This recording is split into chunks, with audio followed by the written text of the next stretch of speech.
All right, my guess is you don't sit around talking about neurochemicals.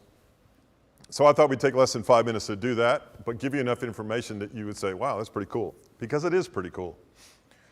You and I, as I've said in other videos, are designed by God, whether you realize it or not, to be sexual beings. God is pro-sex and wants us to enjoy sex, to be intimate with one another in a context of love, in a context of marriage.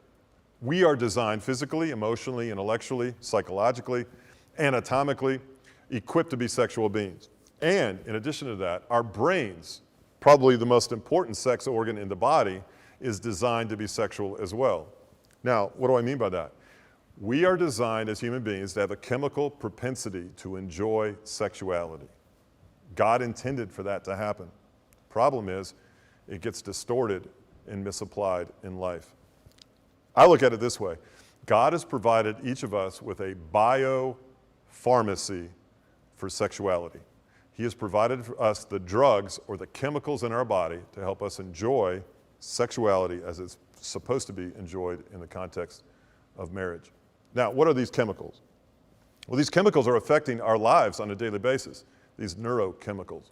The first of which is one called dopamine.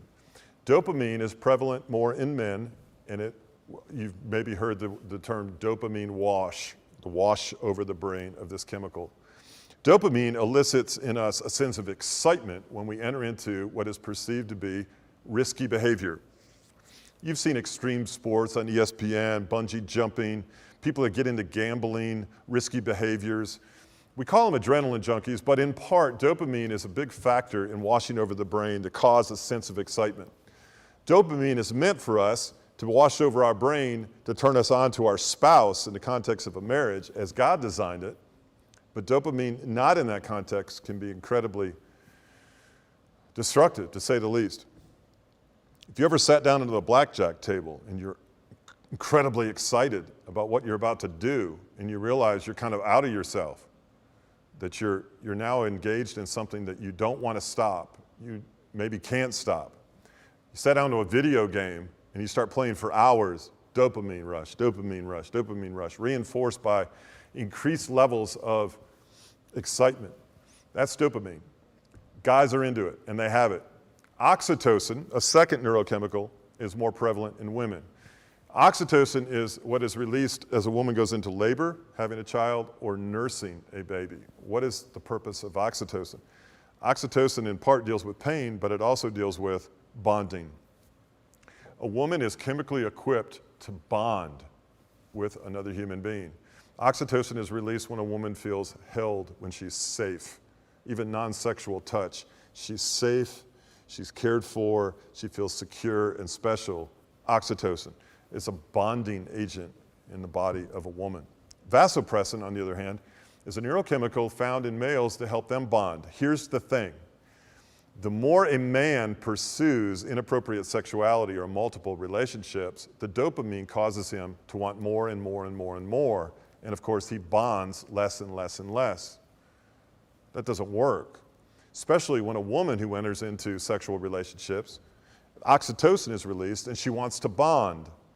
She wants that loyalty, that fidelity, that ongoing, not only sexual, but more non-sexual romance and togetherness of bonding. And the more she engages in multiple sexual relationships, the less that oxytocin is released, and she finds herself more ashamed, weakened, and less connected than she actually wants to be or intended to be with the opposite sex. So the problem is, the very things that God gave us to work together for a happy sex life are actually working against it. Now, typically, people find that need for bonding and for excitement in the very sexuality and sexual behavior that cannot deliver it for them. And herein lies the cycle of repeated sexuality and sexual behavior, expecting something more from that experience and longer lasting than they actually are getting. And our tolerance gets raised, our stimulation gets raised, and what happens is we can't duplicate those experiences that we once experienced early on in our sexuality, and we're left wanting, we're left empty.